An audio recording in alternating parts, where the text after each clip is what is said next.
Meus amados, vamos abrir a palavra de Deus em Lucas capítulo 17. Lucas 17, versos 3 a 6.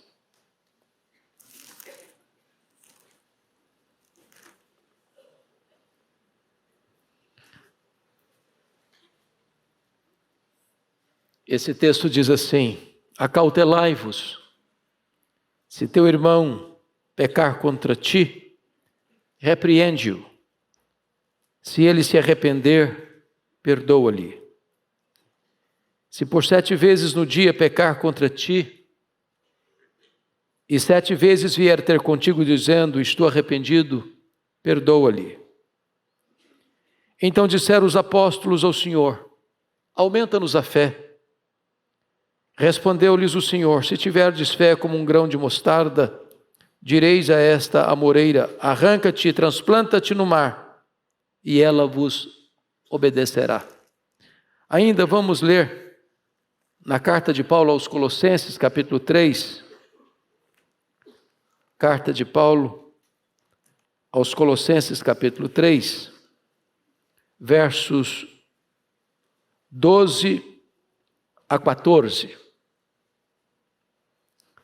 O apóstolo Paulo diz assim: revesti-vos, pois, como eleitos de Deus, santos e amados, de ternos afetos de misericórdia, de bondade, de humildade, de mansidão, de longanimidade.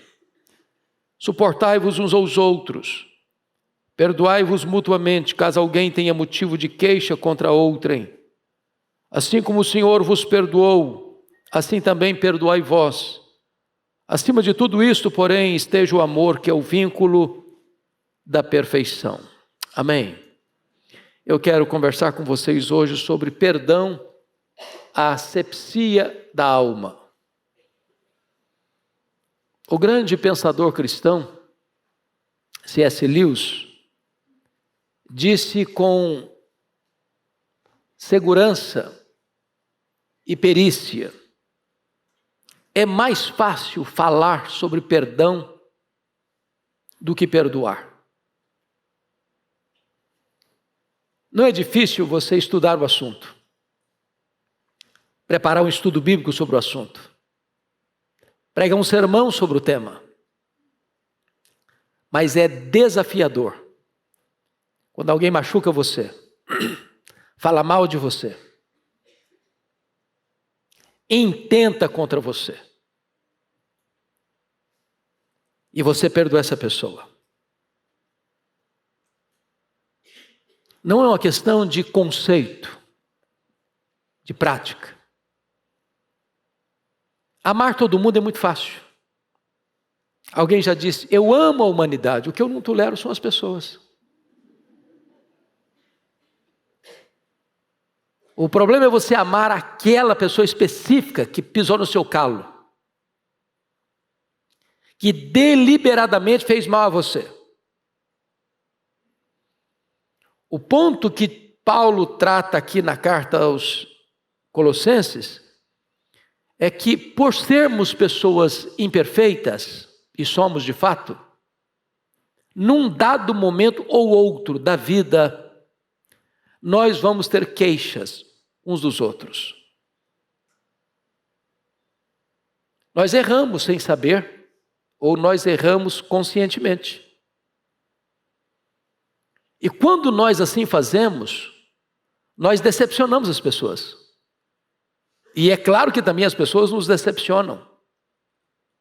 É por isso que é impossível você ter uma vida saudável, um casamento saudável, uma família saudável, uma igreja saudável sem o exercício do perdão.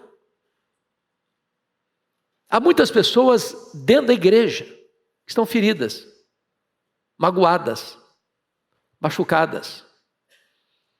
O saudoso Enéas Tonini, um pastor evangélico, que viveu cerca de 100 anos, a quem o Senhor já recolheu a sua presença, quando ainda com mais vigor, percorria o Brasil, toda a nação brasileira, ele relata num de seus livros que o pecado que ele mais encontrou na igreja evangélica brasileira foi o pecado da mágoa. Pecado da mágoa. Pessoas nos bastidores eclesiásticos machucam uns aos outros. Pessoas do alto da sua posição eclesiástica machucam uns aos outros. Nós vivemos num mundo ferido. Nós vivemos numa realidade social machucada, estressada, polarizada. Nós vivemos numa situação de guerra, de rumor de guerra. E é nesse mundo carimbado pela dor, pela mágoa, é que mais do que nunca nós precisamos lidar com o tema perdão. Perdão. Hoje, no Brasil e fora dele, muitos casamentos terminam nas barras de um tribunal. Juras de amor outrora se transformam em feridas abertas hoje e em separação definitiva amanhã. Dureza de coração, incapacidade de perdoar tantas vezes. Eu nunca esqueço de dois fatos que marcaram o meu ministério nesta área. Eu estava pregando na Grande São Paulo certa feita, isso há muitos anos, e o pastor me disse que naquela igreja havia mais de um ano que não se convertia ninguém, e aquilo nos preocupou muito, porque se tratava de um grande evangelista. E oramos aquela noite, no domingo de manhã, quando fomos para a igreja, algo inusitado aconteceu. Eu ainda estava pregando, quando escutei um movimento dentro do templo, e daqui a pouco um barulho, e daqui a pouco eu percebo que esse barulho não era um barulho qualquer, era um choro convulsivo. Daqui a pouco nós constatamos que eram duas líderes da igreja, duas irmãs, que estavam brigadas uma com a outra. Mais de um ano sem falar uma com a outra. Uma sentada à frente, outra sentada atrás. De repente, uma olhou para a outra e saiu correndo, uma na direção da outra, no corredor central da igreja. E se abraçaram e choraram convulsivamente, pedindo perdão uma para a outra. O que nos marcou muito é que no culto da noite nós tivemos várias decisões por Cristo. Várias decisões por Cristo. O segundo fato, eu estava pregando fora do Brasil, e naquela ocasião eu falava sobre perdão, especificamente sobre perdão. E quando eu terminei de pregar, o pastor daquela igreja, que não era da nossa denominação, dirigiu-se a um irmão diácono que estava à porta e disse: meu irmão, você pode vir à frente? Na medida que aquele irmão vinha à frente, o pastor começava a abrir o coração, da mágoa que sentia, da dor que sentia. E aqueles dois irmãos se abraçaram e choraram. E na medida que eles se abraçaram e choraram, eu percebi que houve um grande movimento em toda a congregação. E várias pessoas correram uma na direção da outra para também pedir perdão. E Deus trouxe ali uma grande visitação da sua graça, um mover do seu espírito, quando aqueles irmãos resolveram perdoar uns aos outros. O perdão não é uma opção, é uma ordem. Não é uma possibilidade, é uma necessidade. Eu queria que você agora olhasse comigo então, primeiramente esse texto de Colossenses. Porque aqui a pergunta é: por que eu devo perdoar? E a resposta do texto no verso 13, está escrito aí, note comigo. Aliás, versículo 12. Revestiu-vos, pois, como eleitos de Deus, santos, amados, de ternos afetos, de misericórdia, de bondade, de humildade, de mansidão, de longanimidade, suportai-vos uns aos outros, perdoai-vos mutuamente, caso alguém tenha motivo de queixa contra o outro. Primeira razão é porque faz parte da nossa natureza de povo de Deus perdoar. Se você nasceu de novo, se você é membro da família de Deus, se você é convertido de fato, Não há possibilidade de você dizer, não, até aqui eu fui, daqui para lá eu não vou mais. Eu não perdoo. Eu não perdoo. Não é possível isso. Porque a própria natureza de ser povo de Deus é que a sua natureza está inclinada a isso. Você foi transformado. Agora você tem um novo coração, uma nova mente, uma nova vida, uma nova família, uma nova pátria, uma nova herança. Segundo lugar, nós devemos perdoar, porque conforme está escrito no versículo de número 13, nós podemos ter motivo de queixa uns contra os outros. Irmãos, às vezes nós falhamos mesmo.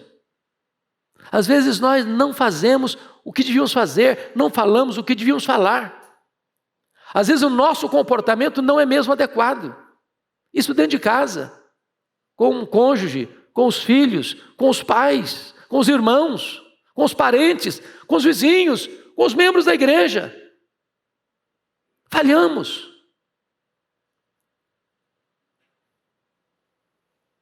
E é por esta razão que devemos perdoar. E você pensa, mas credo, não acontece isso não. Acontece.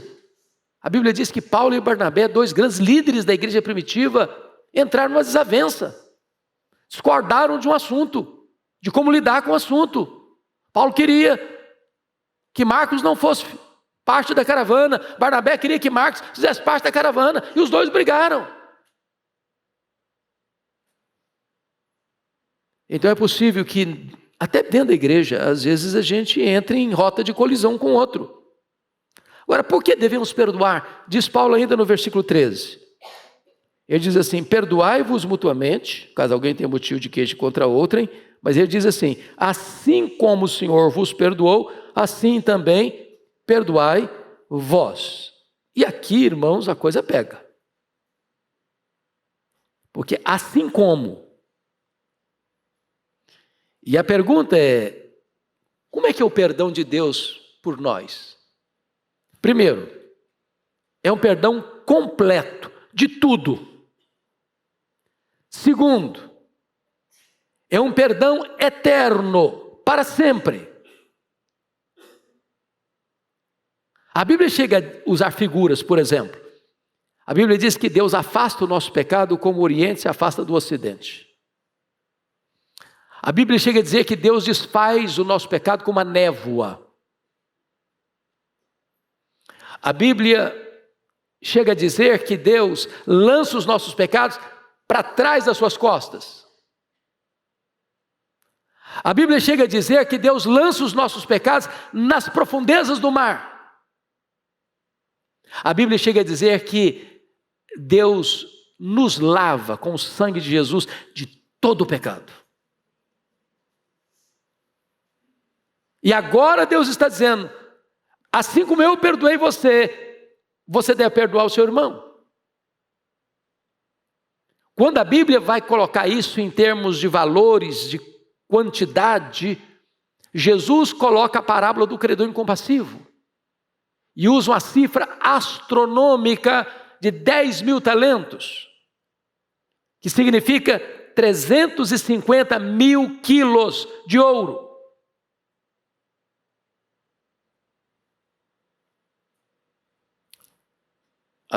Até bem pouco tempo, eu não sei quanto está valendo o ouro hoje, não fui lá para consultar, mas quando estava valendo R$68, representava uma cifra de 23 bilhões e 800 milhões. Para um trabalhador judeu que ganhava 1 denário por dia, ele teria que trabalhar 150 mil anos. E é claro que Jesus propositadamente não conta apenas uma parábola, mas também uma hipérbole, para descrever o seguinte: o perdão que você e eu recebemos de Deus é impagável.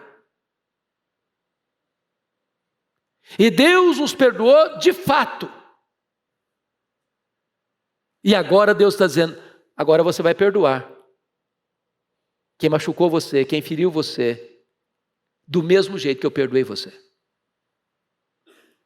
O que Deus está dizendo é que nenhum de nós tem desculpa para dizer, não, eu até perdoo, mas aí não dá mais. Não, foi demais. Passou da conta.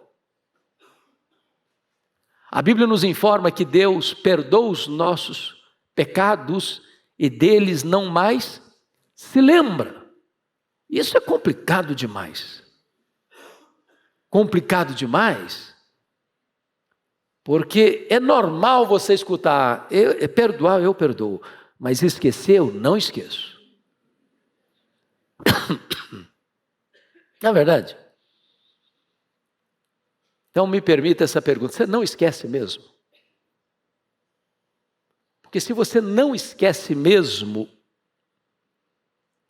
você está de parabéns. Significa que você não tem amnésia.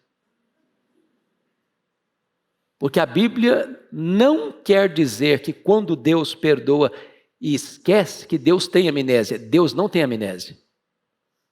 Deus sabe tudo. Deus se lembra de tudo. Aliás, Ele é onisciente.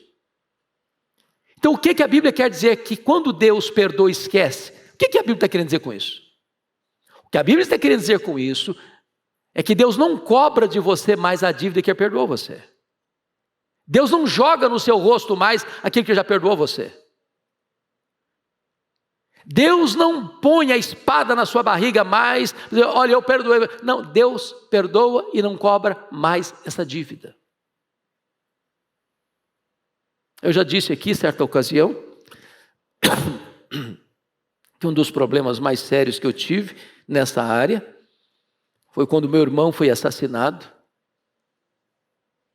E é diferente uma morte natural de uma pessoa da sua casa que foi ceifada por alguém que você conhece de uma maneira tão violenta. E se você me perguntar se eu esqueço esse fato, eu vou lhe dizer que de vez em quando vem à minha mente, apesar de já ter mais de 42 anos. Mas no dia que eu recebi a notícia, o que Deus pôs no meu coração foi esta palavra: eu perdoo o assassino. Porque eu não tinha outra opção. Ou perdoava, ou adoecia. Ou perdoava, ou minha vida transformar-se no inferno. Ou perdoava, ou teria que abandonar o ministério. Agora, quando isso vem à minha mente, eu não cobro mais. E eu escutei, pastor Arival, certa feita,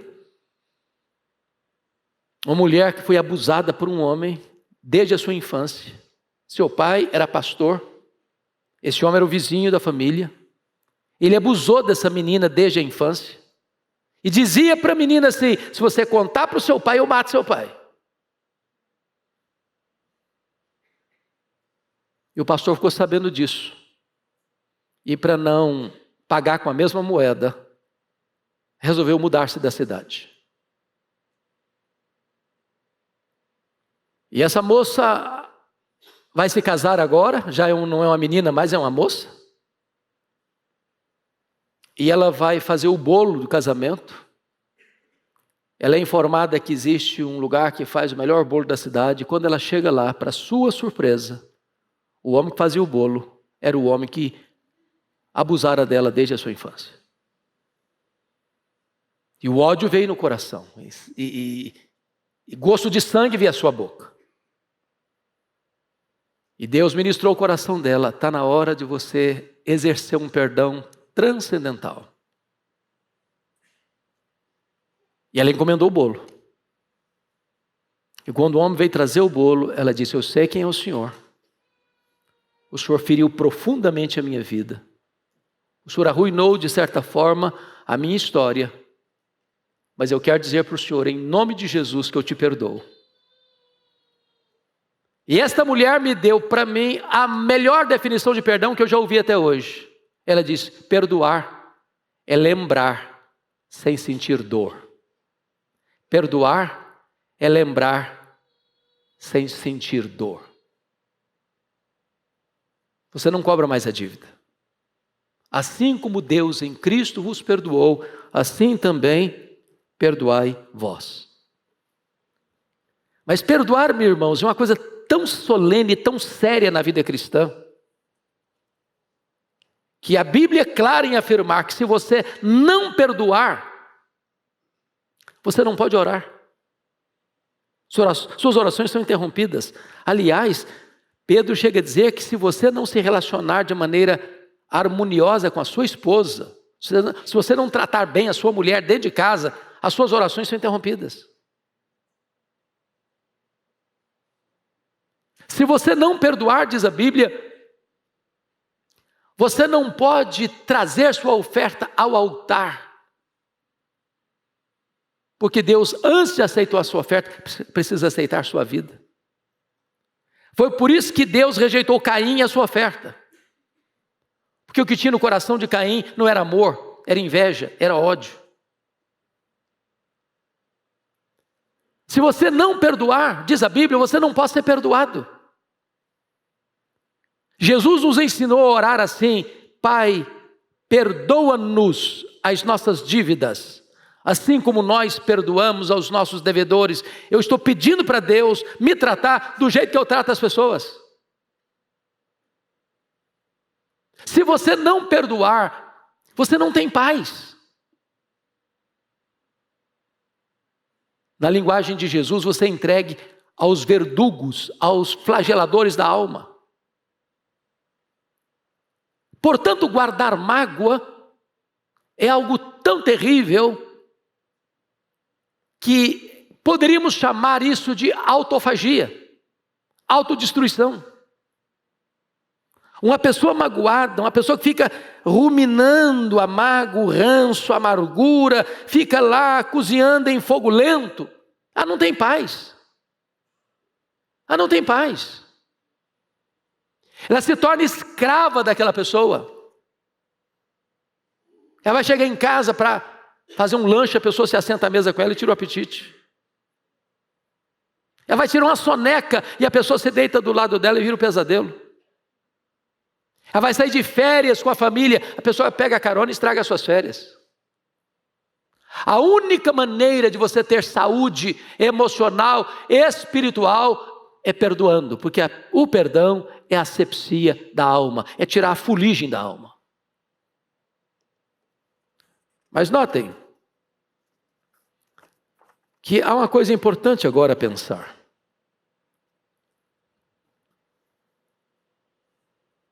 Porque há um outro perdão complicado hoje. É o que eu chamaria de perdoar a si mesmo.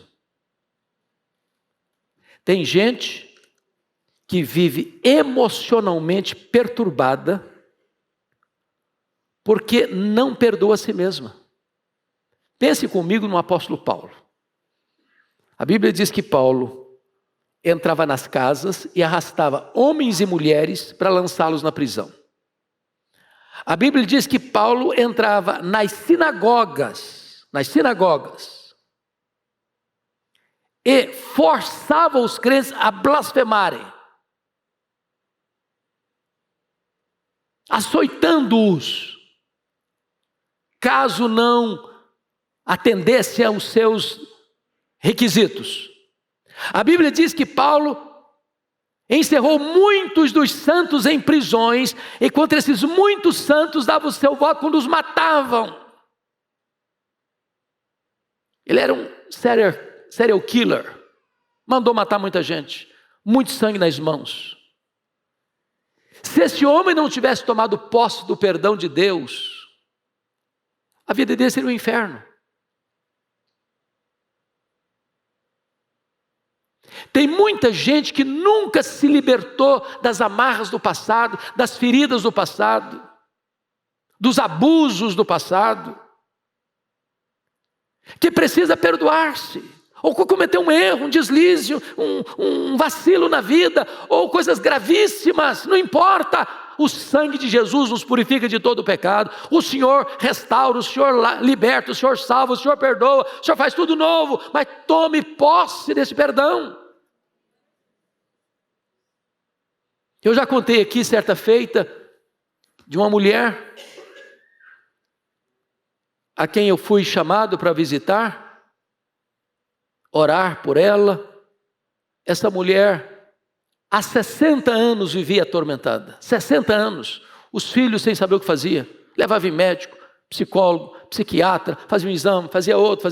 Nada detectava a tristeza crônica dela.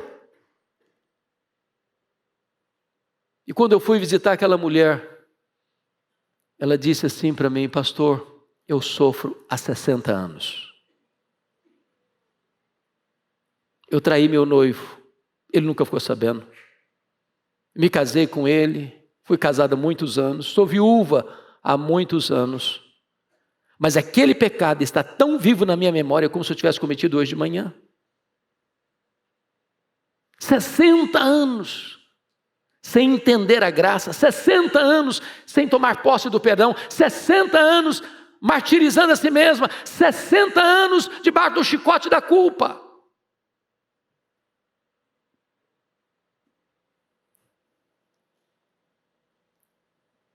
Paulo diz: esquecendo-me das coisas que para trás ficam, prossigo para o alvo, para o prêmio da soberana vocação de Deus em Cristo Jesus. Deixa o passado no passado. Há remédio para as suas feridas, há cura para os seus traumas. O perdão de Deus pode restaurar você.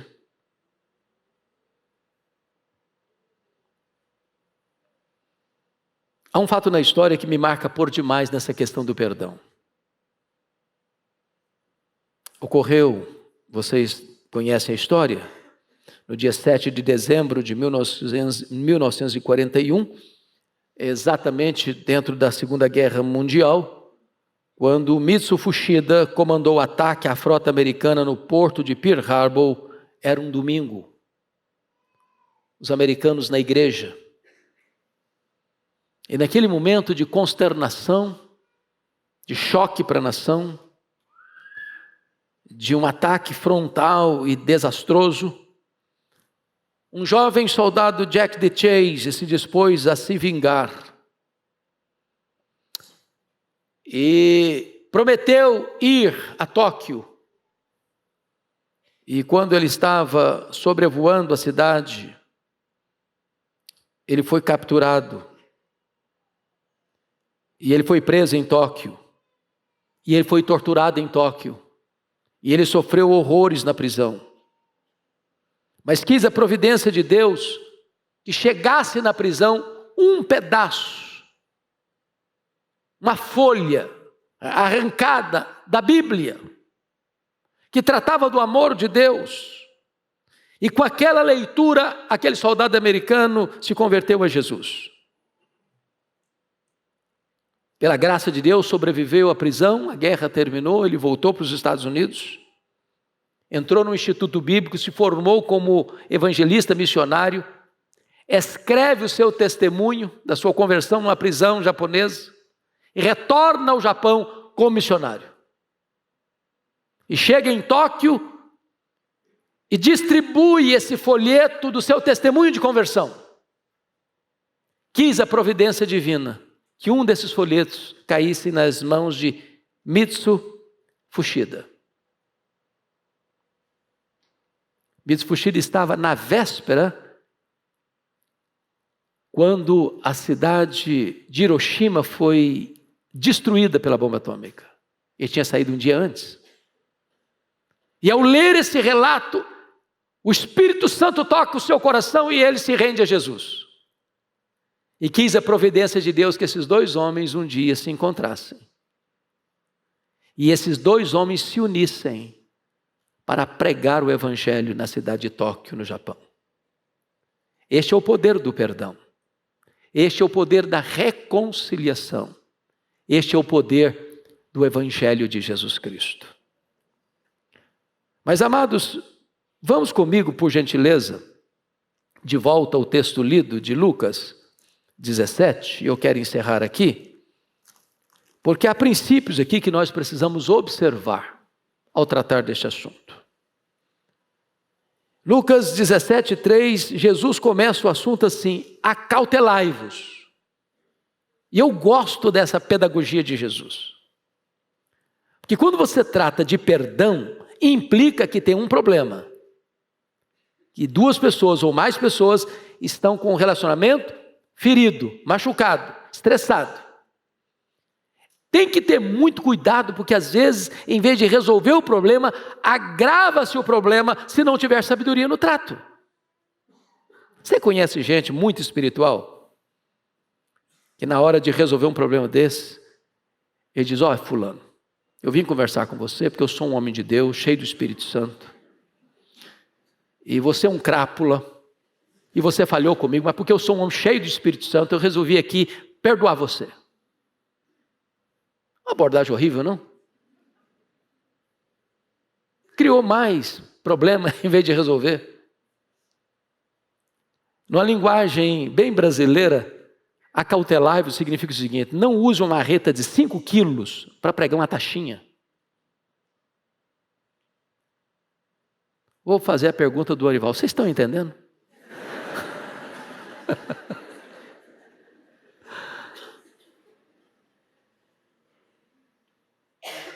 Tem que ter cuidado, tem que ter sensibilidade, tem que ter humildade. Acautelai-vos. Eu gosto da postura de Jesus como é tratado da mulher apanhada em flagrante adultério. Aquela cena toda cheia de lições, porque os caras que foram levar a mulher foram covardes, porque só pegaram a mulher. Se tinham 2 pessoas adulterando, não é só a mulher que adultera, o homem está adulterando com ela. Cadê o homem? Por que deixaram o homem escapar? Por que só levaram a parte mais vulnerável? E ele chega e joga a mulher como mercadoria. Está aí, ó, apanhada em flagrante adultério. A lei manda apedrejar. Tu que dizes? Eles não estão interessados na mulher coisa nenhuma. Eles não estão interessados na lei coisa nenhuma. Eles querem usar aquela mulher para pegar Jesus no contrapé e acusar Jesus. Como é que Jesus tratou aquela mulher? Reconfessa. Mulher, onde estão os teus acusadores? Eles não te condenaram? Que Jesus pegou pesado com eles. Quem tiver sem pecado, então pode atirar a primeira pedra. A partir do mais velho ou mais novo, foram se retirando. Onde estão os teus acusadores? Eles não te condenaram? Eu também não te condeno. Vai e não peques mais. Jesus tratou do problema. Não peques mais. Jesus libertou aquela mulher que já estava condenada pelo tribunal da consciência, pelo tribunal da lei, pelo tribunal da religião.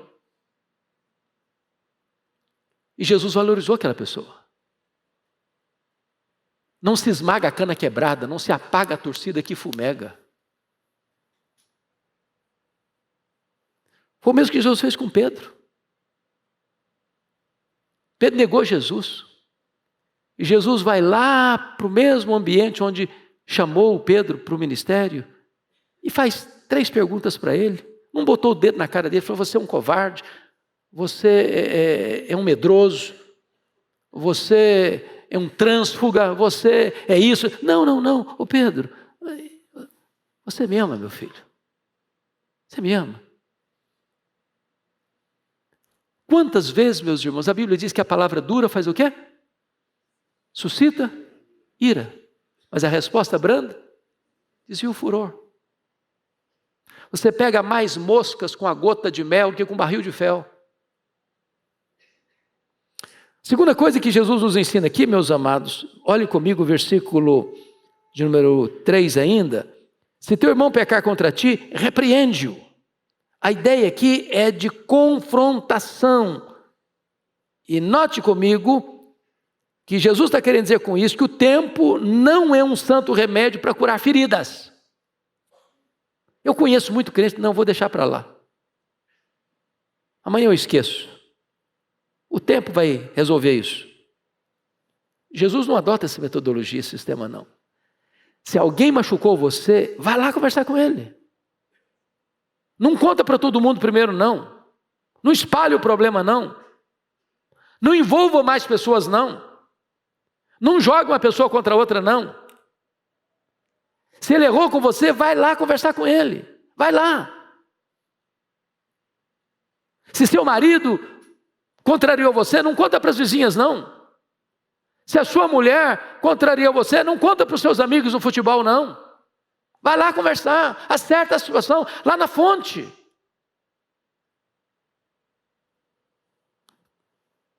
Outra coisa, se o tempo não cura, e não cura mesmo, você pega os irmãos de José, 22 anos sem encontrar José, no dia que encontram José, a consciência deles está pesada. O Jacó ficou fora de casa 20 anos, quando está voltando está com a consciência pesada. Mas mais do que isso, irmãos, também o silêncio não é a voz do perdão. Não adianta ficar calado, abafado. Foi o que Davi fez. O que Davi fez? Ele adulterou com Batseba, ele mandou matar o marido de Batseba, ele casou com a Batseba, ele botou uma grande máscara que está tudo bem, ficou em silêncio. Mas enquanto ele ficou em silêncio, seus ossos secaram, seu leito foi alagado com as suas lágrimas, porque não resolveu o problema. É o confronto, repreende-o. Agora, repreender não é uma dura, não. Repreender aqui é uma linguagem doce, é chamar para estar do lado, é fazer com doçura, com brandura, com espírito de mansidão, é ganhar a pessoa, é construir pontes e não cavar abismos. E está escrito aí, se ele se arrepender, perdoa-lhe. Preste atenção aqui no que eu vou lhes dizer. O amor de Deus é incondicional. O perdão não. O amor de Deus, vou repetir, o amor de Deus é incondicional. O perdão não. O perdão requer o quê? Arrependimento. Arrependimento. O arrependimento abre o caminho para o perdão. Se ele se arrepender, perdoa-lhe. E aqui, notem comigo, porque no verso 4, Jesus vai usar um exemplo extremo, muito extremo. Se por 7 vezes no dia pecar contra ti, 7 vezes vier ter contigo dizendo, estou arrependido, perdoa-lhe.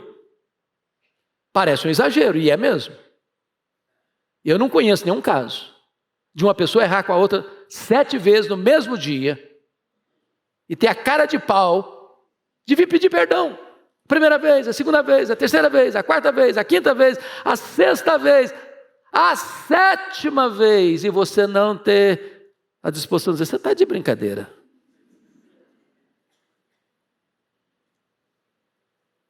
Perdoa-lhe.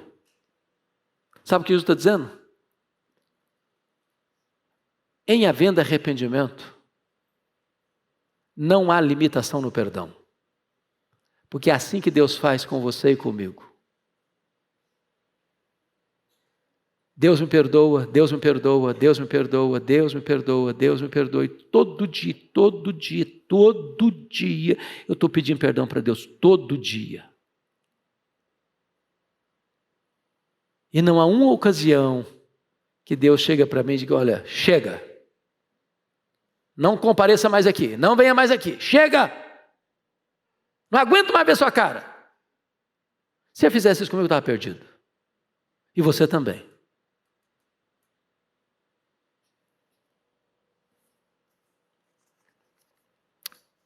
Me permita encerrar. Esse perdão tem uma característica ilimitada em havendo arrependimento, porque o verso 4 diz isso. O perdão é restaurador. Perdoa-lhe. Perdoa-lhe. Eu conheço marido, eu conheço mulher que passam uma semana sem falar um com o outro. Eu conheço filhos que não conversam com os pais, eu conheço pais que não conversam com os filhos. Eu conheço irmãos que se o irmão sentar do lado de cá, ele senta do lado de lá. Eu conheço irmão que se a bandeja da ceia for passada pelo fulano, ele encolhe o braço. For passado pelo Beltrano, aí ele toma ceia. E é necessário, meus amados irmãos, que esse perdão seja um perdão restaurador. Como aquele que o pai do pródigo deu. Meu filho, eu vou abraçar você, eu vou beijar você, vou botar roupa nova em você, vou botar o anel no seu dedo, a sandália nos seus pés. Vamos começar tudo de novo e vamos fazer festa. A festa da reconciliação. Mas finalmente, esse perdão é transcendente. Porque quando os discípulos, os apóstolos, escutaram Jesus falar isso, 7 vezes no dia, teu irmão vier contra a você e falou, estou arrependido, perdoa-lhe. Os discípulos, os apóstolos falaram, não, senhor, o senhor está pedindo demais. Então aumenta-nos a fé, porque não é para o nosso bico, não. O padrão está muito alto, a régua está muito lá em cima. E não dá para nós esse negócio, não. Então o senhor nos aumenta a fé, porque do jeito que nós somos, não dá para nós, não. Nós vamos partir para a briga. Talvez o que nós precisamos é caminhar um pouco mais perto de Deus. Porque quanto mais perto de Deus você estiver, mais perto do seu irmão você estará.